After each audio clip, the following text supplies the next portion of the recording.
आपने डाउनलोड नहीं किया होगा। सर हम आपके उम्मीद पे पूरा उतरेंगे। अब यहाँ पे आपने मेक श्योर करनी है दो चीज़ें। एक देखिए यहाँ पे ये डाटा सेट है, यहाँ पे ये डाटा सेट में जो वेरिएबल है मार्जिन टू रेशो, ये हर एक वेरिएबल के ये हर एक वर्ड के दरमियान में एक स्पेस है। स्टेटा स्पेस को रीड नहीं करता, ठीक है।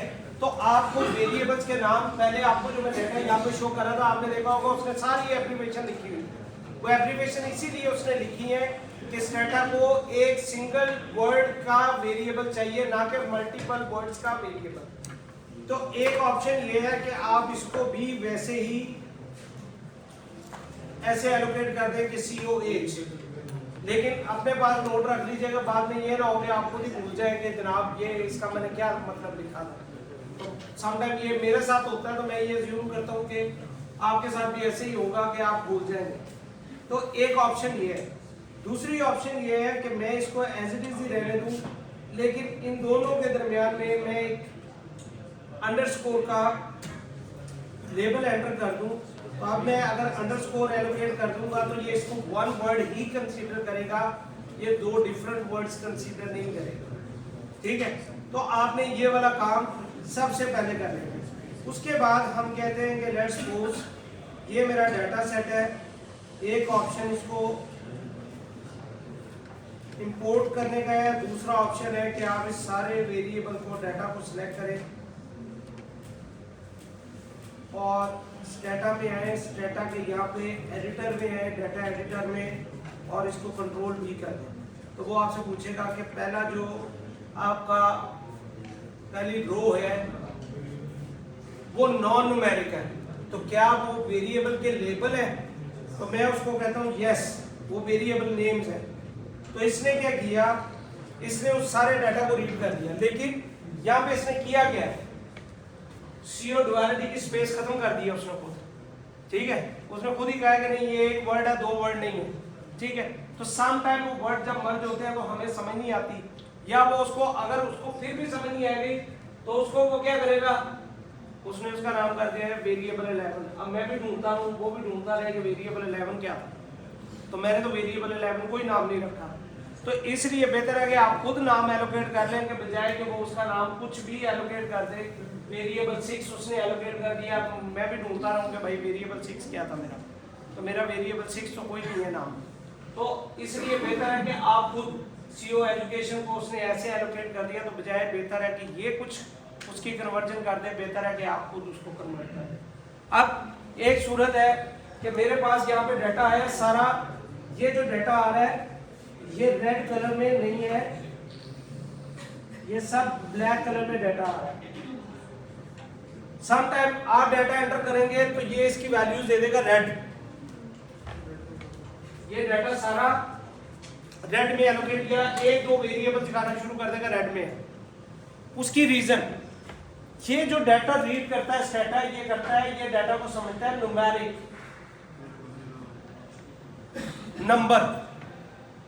अगर ये डाटा को, ये डाटा की फॉर्मेटिंग या टूल आपने लेट्स सपोज डाटा परसेंटेजेस में है, उसके साथ आपने परसेंटेज का साइन आपने लिखा 10%, आपने डाटा एंट्री की हुई है ऐसे, तो ये इसको कह देगा ये स्ट्रिंग है, ये नंबर नहीं है, तो ये इसको क्या करेगा, इसको रेड में शो कर देगा आपके पास सारा। उसके लिए आपने करना ये है कि जब एक्सेल में आपके पास डाटा सेट है, तो मैंने आपको याद होगा, तो मैंने आपको कहा था कि आपने ये करना है कि जो परसेंटेजेस भी है ना, उसको परसेंटेज को नंबर में कन्वर्ट कर देना है। यानी कि अगर 10% है तो आपने या तो इस 10% को ऊपर से जाकर नंबर कन्वर्ट करेंगे तो ये खुद ऐसे कर देगा, या आपने खुद डाटा एंट्री उसकी ऐसे कर देंगे, ताकि ये नंबर ही रीड करे, ये उसको स्ट्रिंग रीड ना करने, वरना आपको ये टेंशन लग जानी है कि ये मेरा वेरिएबल जो है इसने रेड क्यों कर दिया। तो इसके लिए आपको अप्रोप्रिएट है कि आप उसको नंबर में पहले खुद कन्वर्ट करके दे दें। अब हमारे पास ये डाटा एंट्री आ गई है, तो हम इसको डायलॉग बॉक्स को क्लोज कर दें, तो हमारे पास डाटा में यहाँ पे ये सारे लेफ्ट साइड पे मेरे, राइट साइड पे मेरे वेरिएबल्स दिखा रहे हैं कि मेरी वेरिएबल्स क्या है। अब मैं इसको अगर पहली कमांड कल आपको देखें, यहाँ पे डाटा की नेचर मैं थोड़ी एक्सप्लेन करता हूँ, इवन दो वो आपको उतनी क्लैरिटी नहीं होगी, लेकिन मैं थोड़ी सी एक्सप्लेन करता हूँ। हमने BRM में जो कॉमनली डाटा कलेक्ट करते हैं, हम जो डाटा, चलो अभी जो कॉर्पोरेट बोनस का डाटा कलेक्ट करें, मल्टीपल ईयर्स का, मल्टीपल वेरिएबल्स का हम डाटा कलेक्ट करें इस तरह। यहाँ वेरिएबल्स है मेरे पास, यहाँ पे ईयर्स है, लेकिन यहाँ पे एक वेरिएबल है जिसका नाम है कंपनी। ये कंपनी चली, यहाँ पे अगेन सेम चीज रिपीट हो। जब ऐसे मेरा डाटा मल्टीपल टाइम रिपीट हो, हम इसको कहते हैं पैनल डाटा, कि ये पैनल्स बने हुए हैं, एक पैनल है, दूसरा है, तीसरा है, चौथा है, ये पैनल्स है, ठीक है। अब पैनल डाटा की ट्रीटमेंट इसमें डिफरेंट होती है। क्यों? मेरा कंपनी का आईडी है और ये है, तो मैं कहता हूं ये कंपनी का आईडी चेंज होता जाएगा, ये रिपीट होते जाएंगे, लेकिन वेरिएबल्स के नाम यही रहेंगे। अब ये पहले मुझे इस सॉफ्टवेयर को बताना पड़ेगा, अगर मैं नहीं बताऊंगा तो ये कहेगा इन दोनों का कोई लिंक नहीं है, ये लंबी एक ही वैल्यूज चली जा रही है, यानी कि COH वगैरह, ये मेरे पास एक कॉन्टिन्यूस वेरिएबल है जो चलता जा रहा है, ये रिपीट नहीं हो रहे, ये इसको ज्यूम ही नहीं कर रहा, जबकि हमने तो डाटा कलेक्ट ऐसे की है। तो अब एक ऑप्शन है, मैं इसको बता दूं, अगर आप इसको ना भी बताएं तो कोई मसला नहीं है, क्योंकि आपका ऑब्जेक्टिव ये रिसर्च का प्रोजेक्ट नहीं है। XT यहाँ पे ईयर और यहाँ पे कंपनी आईडी अगर मिल जाए, या उसने उसको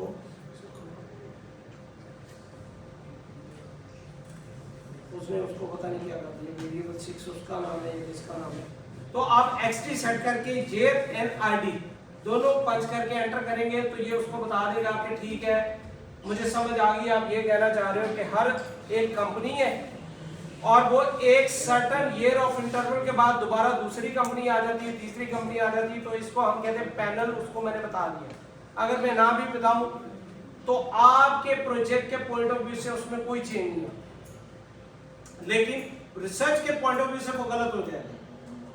अब हम इसमें पहली कमांड देते हैं, हम इसको कहते हैं, ये जो डाटा सेट मैंने दिया है इसको मुझे समराइज, ये मैंने जो भी कमांड दूंगा वो मेरे लेफ्ट साइड पे शो होती जाएगी, और अगर मैं इस पर क्लिक करूंगा तो ये दोबारा मुझे कमांड दिखाएगा भी कि मैंने क्या कमांड रन की।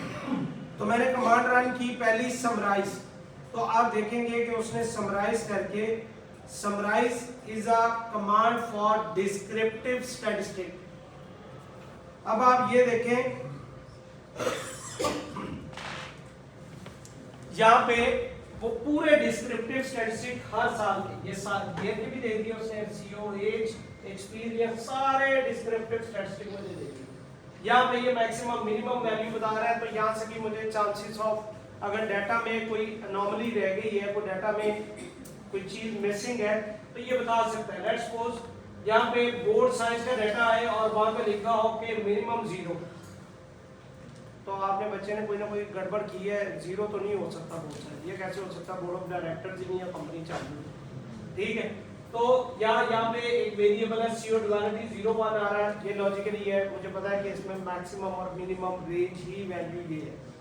तो आपको डाटा की यहाँ पे नेचर बता देगी कि ये डाटा को किस तरह से डील किया गया।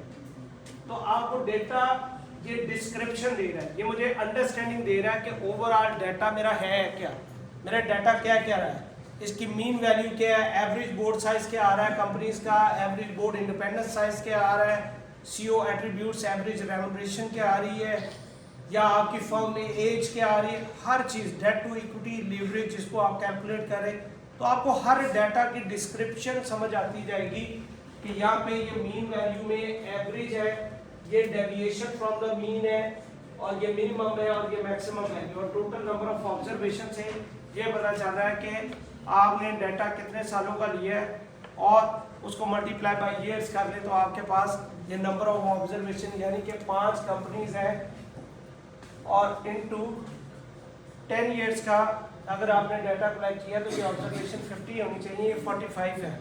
तो इसका मतलब है आपने या तो एक कोई कंपनी मिस कर दी है, ये 4 कंपनीज का डाटा है, या कुछ और प्रॉब्लम है कि जो आपने दरमियान में से ईयर्स मिस किए होंगे, तो ऐसी भी लिमिटेशन हो सकती है। लेकिन वो मुझे उसने बता दिया कि इसको देखने की ज़रूरत है, ठीक है। पहले पॉइंट भी उसने मुझे बता दिया कि इसके डाटा सेट को देख लो, इसके डाटा सेट में अनोमली लग रही है, तो मैं डाटा सेट जाके रिव्यू कर सकता हूँ।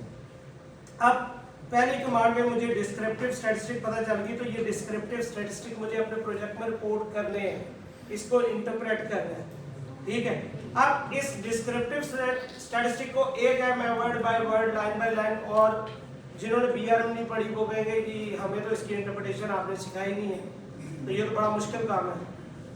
तो ये बिल्कुल मुश्किल काम नहीं है, ये बहुत इजी काम है। आप यही टेबल पूरा उठाए जाके एआई को दे दें कि हाउ टू इंटरप्रेट इट। वैसे मैं इसकी सिंपल इंटरप्रिटेशन लेट्स सपोज अगर मैं पहले वेरिएबल की करूं तो CO एज आ रहा है, तो वो CO एज में एवरेज कह रहा है, मीन वैल्यू क्या कह रहा है। अब आप कहेंगे कि 2.7 CO एज 2 साल का CO है और एवरेज आप ये कह रहे हैं, डाटा ये कह रहा है। नो, ये डाटा हो सकता है उसने ट्रांसफॉर्म किया हो, उसने ये कर दिया हो कि CO की एज को 2 या 3 ब्रैकेट में कन्वर्ट कर दिया, लेकिन ये डाटा मुझे बता रहा है कि ऑन एवरेज जो वैल्यू आ रही है वो रेंज आ रही है। आप कहते हैं कि CO एज को मैंने ऐसे कोड कर दिया है कि 25 से लेके 35 1, आप कहते हैं दूसरा 36 से लेके 42 और 41 से लेके 55 3 और 56 से लेके 70, आप कहते हैं 4। अगर इसकी एवरेज निकालो तो 2.7 ठीक आना चाहिए, ये इसके करीब होना चाहिए, ठीक है। अब डाटा कोड करने के आप इसमें इजाजत है, मैं कभी बच्चे को ये नहीं कहता कि आपने डाटा गलत कोड कर दिया, आप ऐसे करना चाहते हैं आप ऐसे कर दें, मुझे कोई इतराज नहीं। बात यह है कि उसका इंपैक्ट वही रहेगा, इंपैक्ट चेंज नहीं होना। आप पहले ये नंबर दे रहे थे, अब आप ये इस तरह से उसको रेंज एलोकेट करते जाएंगे तो डायरेक्शन ऑफ रिलेशनशिप 1 to 4 यहाँ पे वैल्यूज रहेगी। पहले 25 to 70 था, तो वेरिएशन चेंज जरूर आएगी, लेकिन उसका इंपैक्ट डायरेक्शन का सिग्निफिकेंस का वो ही रहेगा, वो चेंज नहीं होगा। तो यहाँ से मुझे मीन वैल्यू कह रही है of average CO age is 2.71% across the sample of 5 companies जो मैंने सेलेक्ट की है। However, the minimum value is 2 and the maximum value is 4 with the deviation from the mean 0.58%, जो भी, क्योंकि ये डेविएशन फ्रॉम द मीन जो है commonly most of the time percentage में होती है। ये बेल कर्व आपने कहीं ना कहीं पढ़ा होगा, और इसमें ये कह रहा है कि मीन वैल्यू 2.71 है, तो डेविएशन फ्रॉम द मीन, यहाँ पे स्टैंडर्ड डेविएशन पॉजिटिव में, यहाँ पे नेगेटिव में है, तो ये डेविएशन फ्रॉम द मीन वो कह रहा है कि मोस्टली डाटा जो है 0.58 ये डाटा यहाँ पे फॉल कर रहा है। तो यानी कि डेविएशन इतनी रेंज की है, ठीक है। तो इतनी रेंज की डेविएशन को वो एक्सप्लेन कर रहा है। तो आप इसकी एक इंटरप्रिटेशन ये है जो मैंने बताई है, दूसरी आप इसी डॉक्यूमेंट को पूरे को टेबल को उठाएं, AI को दे दें और उसे को इसकी इंटरप्रिटेशन लिख दें। वो इंटरप्रिटेशन आपको लिख के दे देगा, लेकिन वो अंडरस्टैंडिंग के लिए है, वो कॉपी पेस्ट के लिए नहीं है। आपको उसने बता दिया कि इसको इंटरप्रेट करते कैसे, अब आपको समझ आ गई, अब आप अपने हिसाब से खुद इंटरप्रेट कर लें। ये नहीं है कि उसका उठा के टेक्स्ट आप कॉपी करके पेस्ट कर दें और बाद में मैं टर्नेटिव में चेक करूँ AI आ जाए तो आप कहें आपने नंबर क्यों काट लिए। तो जब AI करेगा तो AI को नंबर दे दूंगा, तुम्हें क्यों दूंगा। तो AI को आपने ये काम सिर्फ अंडरस्टैंडिंग, हेल्प लें, असिस्टेंस लें, लेकिन उसके जिम्मे काम नहीं लगा देना कि भाई तू ही करता रहे, मैं स्कूल से बैठा हूँ। सेकंड कमांड इसमें जो है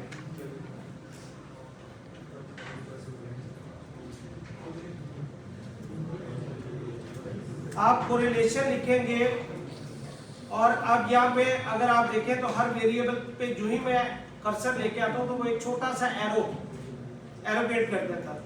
अब मैं ये क्लिक करता जाऊँ तो ये सारे वेरिएबल्स यहाँ पे आते जाएंगे।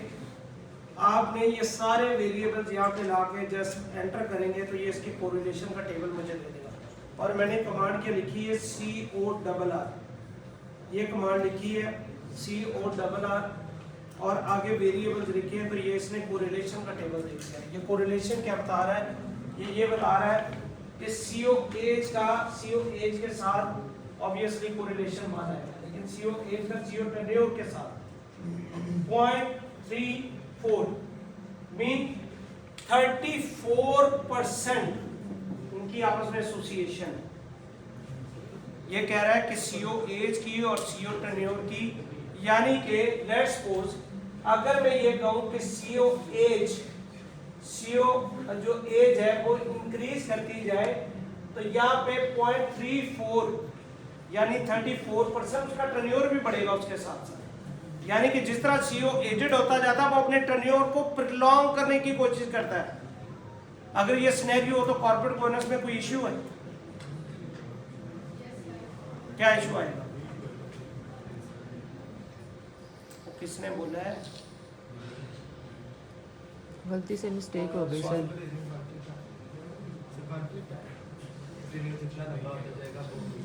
देखें उसकी एज ज्यादा हो रही है, वो सीट से जुड़ के बैठ गया, वो कहता भाई मैं नहीं जाता। हमारे पॉलिटिशियंस की तरह वो कहता भाई हमारी गवर्नमेंट आ गई, हमने नहीं जाना, अब 5 साल बाद री इलेक्शन हो तो फिर काइंडली वोट मुझे ही देना। ये देखो पहली क्लास में तो आई नहीं, तुम कह रही हो आ रही है भी आ रही है। अब यहाँ पे कॉन्फ्लिक्ट बिल्कुल आएगा, ये कॉर्पोरेट बोनस में इशू है। देखिए एक CEO का टेन्योर ज्यादा होता जाएगा। हमने जो 5 पेपर्स के रिव्यू लिखा है उसमें हमने देखा कि टेन्योर बढ़ने से नेगेटिवली इन्फ्लुएंस आता है परफॉर्मेंस पे। तो अब ये कह रहा है कि CEO जूजू एजेड होता जाएगा, वो टेन्योर बढ़ाएगा अपना।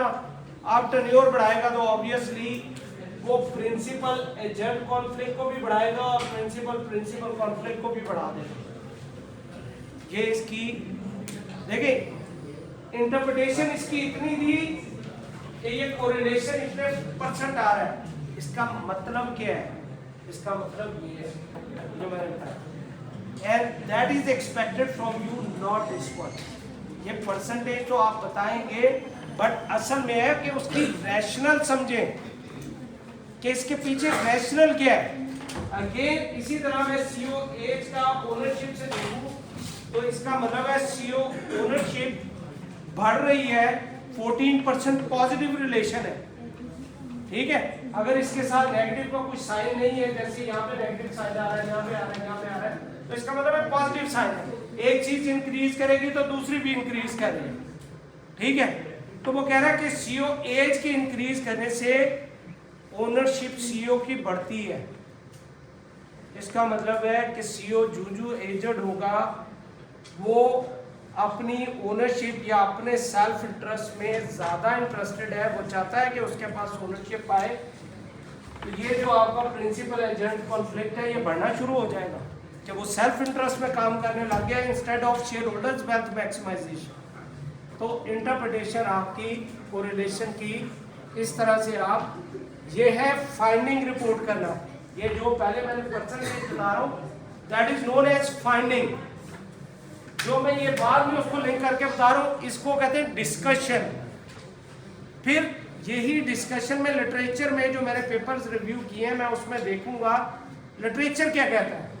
लिटरेचर आइदर मेरे क्लेम को सपोर्ट करता है या निगेट करता है, तो मैं वहां से कंक्लूड कर पाऊंगा कि हाँ मेरी फाइंडिंग्स या लिटरेचर की फाइंडिंग या तो अलाइंड है या कंट्राडिक्ट कर जाती है। तो अगर अलाइंड है तो वेल एंड गुड, अगर कंट्राडिक्ट कर रही है तो what could be the possible reasons. अगर वो कंट्राडिक्शन आ रही है तो वो कंट्राडिक्शन क्यों आ रही है? एक रीजन हो सकती है कि मेरे डायनामिक्स मुल्क के डिफरेंट है।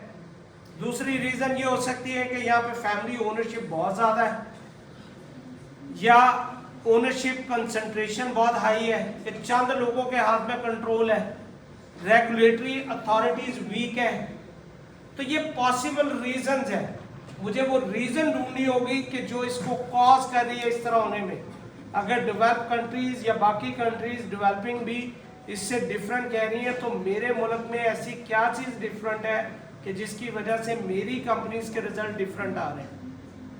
तो इसमें लास्ट रीजन ये भी हो सकती है कि हमारे पास सैंपल साइज शॉर्ट है, कि हमारे पास जस्ट 5 कंपनीज का डाटा है और वहाँ पे बहुत ज़्यादा कंपनीज का डाटा है कि लेट्स सपोज मोस्टली आपको नज़र आएगा तो या उसने 150, 200, 250 कंपनीज का डाटा लिया होगा, तो मेरे पास तो सिर्फ 5 कंपनीज हैं। तो शायद ये 5 कंपनीज जो मेरे पास आई हैं इनका डाटा उतना जनरलाइज नहीं कह सकता मैं जितना बाकी 150 या 200 कंपनीज का डाटा होगा। ठीक है, तो ये पॉसिबल रीजंस है। उसके बाद नेक्स्ट जो कमांड है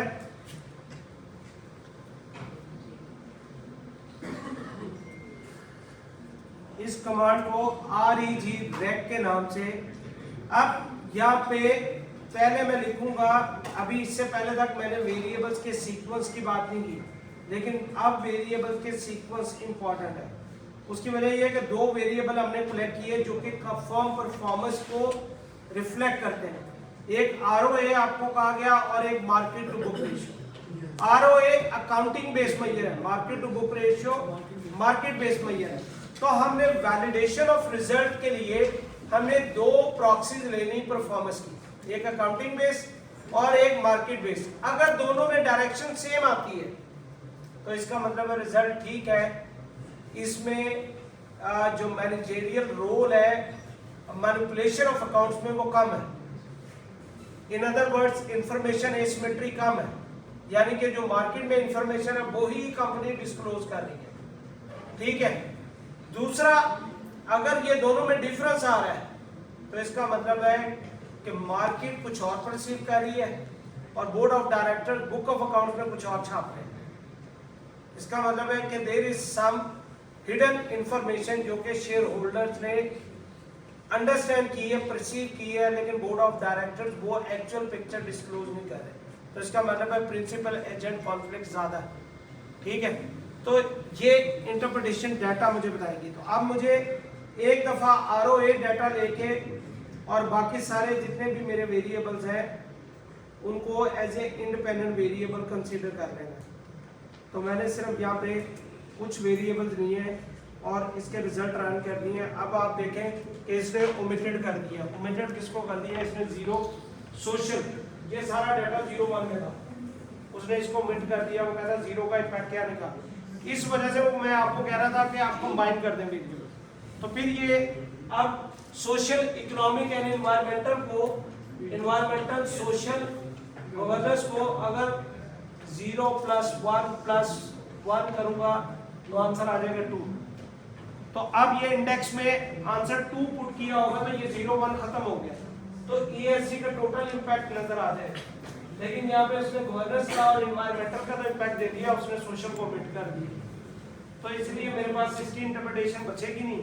इन 2 की इंटरप्रिटेशन मैं बता सकूंगा क्या। अब यहाँ पे 2 चीजें आपके लिए इंपॉर्टेंट है अंडरस्टैंड करना। पहली वैल्यू कोएफिशिएंट और दूसरी वैल्यू है ये P वैल्यू या T वैल्यू, बल्कि आप T वैल्यू को याद रख लें, ज्यादा आसानी रहेगी। कोएफिशिएंट की वैल्यू मुझे क्या बताती है? कोएफिशिएंट की वैल्यू लेट्स सपोज यहाँ पे बता रही है एनवायरमेंटल की 0.09। ये 0.09 का मतलब क्या है? ये 0.0 का मतलब है 9%। वो कहते हैं 1 रुपया एनवायरमेंट पे लगाए, आपकी जो फर्म परफॉर्मेंस है रिटर्न ऑन एसेट 9% से इंप्रूव हो जाए। ठीक है, 1% increase in input variable bring this % change in output variable. Again 1% या 1 unit change in input variable will bring this % change in outcome variable. तो input variable यहाँ पे environment है, इनपुट वेरिएबल यहाँ पे सीजी है। वो कहता है कॉर्पोरेट गवर्नेंस पे अगर आप पैसे लगाएंगे तो ये कह रहा है रिजल्ट क्या है -0.034 यानी कि 3.4%। वो कहते हैं 1 रुपया सीजी पे लगाए आपकी फर्म परफॉर्मेंस नेगेटिव रिफ्लेक्ट कर, जबकि हम कह रहे हैं ये तो पॉजिटिव में रिफ्लेक्ट करनी चाहिए, नेगेटिव क्यों कर रही है? तो इट्स मीन यहां पे ओनरशिप बहुत ज्यादा होगी, फैमिली ओनरशिप बहुत ज्यादा होगी और वो इसको कॉस्ट समझ रहे हैं, वो इसको कंप्लायंस नहीं समझ रहे, वो इसको एडिशनल अपने पे कॉस्ट समझ रहे हैं। That is the reason they are assuming कि जो भी हम पैसा लगा रहे हैं ये सारा वेस्ट है और हमें ये कोड ऑफ कॉर्पोरेट गवर्नेंस से कंप्लाई करने की जरूरत नहीं है। तो that is the reason they are showing its excessive cost, तो जिसकी वजह से ये नेगेटिव रिलेशन आ रहा है। इसी तरह गवर्नेंस में भी देखें तो आपको ऑटोमेटिकली नेगेटिव शो हो गया। फॉरेन ओनरशिप या पे फैमिली ओनरशिप में भी वो कह रहा है कि नेगेटिव रिलेशनशिप है, लेकिन ये रिलेशनशिप 4% है। तो ये सारे डाटा मैंने सिर्फ कुछ वेरिएबल्स लिए हैं। अब ये नेगेटिव डायरेक्शन तो मुझे पता चल गई कि डायरेक्शन और इसकी इंटरप्रिटेशन के इंडिविजुअल वेरिएबल का इंपैक्ट क्या है। अब एक और पॉइंट चाहिए जो कि है सिग्निफिकेंस, कि मैं कह सकूं ये नेगेटिव है और सिग्निफिकेंट है। आपने यहाँ पे 3 कट ऑफ वैल्यूज टी की याद रखनी है। टी की एक कट ऑफ वैल्यू 1.64, एक है 1.96, एक है 2.33, ये सारी टी की वैल्यू, इसके कॉरेस्पॉन्डिंग पी की वैल्यू होगी। पी की वैल्यू यहाँ पे होगी 0.10, यहाँ पे होगी 0.05 और यहाँ पे होगी 0.01। ये क्या है, इसका मतलब क्या है? एरर। यहाँ पे 10% एरर है, यहाँ पे 5% एरर है, यहाँ पे 1% एरर। स्टैटिस्टिकली हम ये कहते हैं कि ये जो मेरी प्रिडिक्शन है इसमें चांस ऑफ एरर हो सकता है कितने परसेंट? 10%, 5%, 1%। 5% अगर चांसेस ऑफ एरर एक्सेप्ट करना चाहता हूं तो मेरी टी की वैल्यू ये होनी चाहिए, ये एंड अबव, और पी की वैल्यू क्या होनी चाहिए? 0.05 एंड बिलो। क्यों? मैं मैक्सिमम 5% एरर सपोर्ट करना चाहता हूं, इससे ज्यादा नहीं। तो या तो 0.05 हो या उससे बिलो होगी तो फिर 5% के अंदर रहेगा ना, तो उसकी कॉरेस्पॉन्डिंग वैल्यू टी की आएगी 1.96। तो यहाँ पे देखें तो 1.96 वाली कोई भी वैल्यू नहीं है, ये एक कांस्टेंट कोएफिशिएंट की वैल्यू आ रही है, इसको भी छोड़ देंगे क्या कहती है। लेकिन एक वैल्यू ये 10% पे आ रही है, 1.64 एंड अबव, और इसकी कॉरेस्पॉन्डिंग पी वैल्यू देखें तो पॉइंट, तो अगर पी की वैल्यू हम जाके यहाँ पे देखें ये तो 0.10 से कम है, ठीक है, और टी की वैल्यू 1.64 से ज्यादा है। तो हम कहेंगे foreign ownership negatively and significantly impact the firm performance at 10% level of error। ठीक है, तो हम कहते हैं कि 10% चांसेस यानी कि 90% मैं कॉन्फिडेंट हूं कि ये रिलेशनशिप यही है। तो ये 3 इंटरप्रिटेशन है। अब इस इंटरप्रिटेशन को आपने करना है, और अब इससे रेलेवेंट कोई क्वेश्चन है तो आप मुझे बताएं, मैं वो आंसर कर देता हूं। सर ROA के साथ आपने वेरिएबल आप एक सॉरी आपने वन टाइम ROA के साथ की है, यही कमांड दोबारा यहाँ पे क्लिक करें, इस ROA को रिमूव कर दें और अब आपने इसकी जगह पे ले आना है। एक दफा ROA के साथ लेके आएंगे, दूसरी दफा आप मार्केट टू बुक रेशो, तो मार्केट टू बुक रेशो लाके अगेन मैं एंटर करूंगा तो अब रिजल्ट उसने मार्केट टू बुक रेशो दे दिए। तो अब यहाँ पे देखें कि मार्केट टू बुक रेशो में क्या जो हमारे फॉरेन ओनरशिप के रिजल्ट उसके केस में आए थे वो इसके केस में ही है। तो नेगेटिव रिलेशन तो है बट सिग्निफिकेंट नहीं रहा, वो इनसिग्निफिकेंट कह रहे हैं। तो हम ये कह सकते हैं कि हाँ डायरेक्शन ठीक प्रेडिक्ट की है, सिग्निफिकेंस में चांस ऑफ एरर में डिफरेंस जरूर है, बट हम ये जरूर श्योर हो गए कि ये रिलेशनशिप है नेगेटिव ही, ये पॉजिटिव में नहीं है, ये रिलेशनशिप है नेगेटिव में ही, but we are not sure either this relationship is actually a significant और नॉट। ये लिमिटेशन है डाटा सेट, क्योंकि हमारे पास डाटा सेट जो है वो जस्ट 5 कंपनीज का है और 50 ऑब्जर्वेशन